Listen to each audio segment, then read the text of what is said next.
Ask yourself this. Would you believe a 15-year-old kid was working for the federal government? But he was. In theaters on September 14th comes White Boy Rick, based on the unbelievable true story of the youngest FBI informant ever.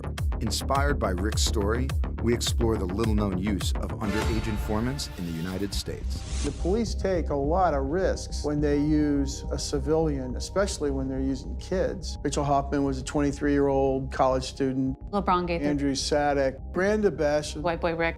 20-year-old. 16-year-old. 14-year-old. 19-year-old. Caught smoking a blunt. Selling about $80 worth of weed.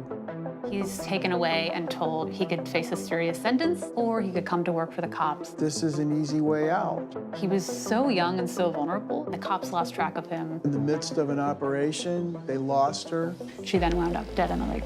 White Boy Rick was convicted when he was 17, still serving prison sentence. Confidential informants are basically the foot soldiers in the war on drugs.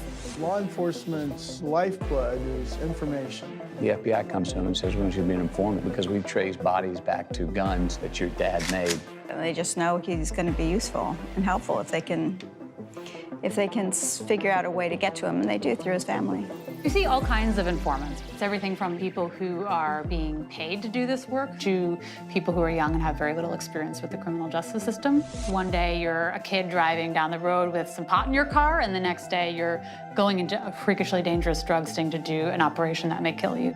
One of the parallels I see with White Boy Rick and a lot of the kids who were harmed as confidential informants is that kids have this sense of adventure. They have this sense that things are going to be okay. Going undercover is the most dangerous type of police work, and yet we're using civilians to do it. We still, at all 50 states, kids can be used to go undercover. 46 states, there's no regulation at all.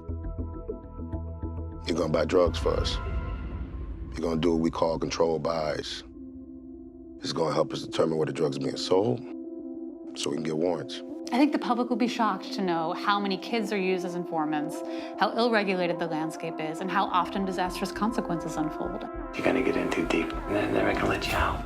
Catch the story of the most infamous young informant in FBI history, White Boy Rick, in theaters September 14th.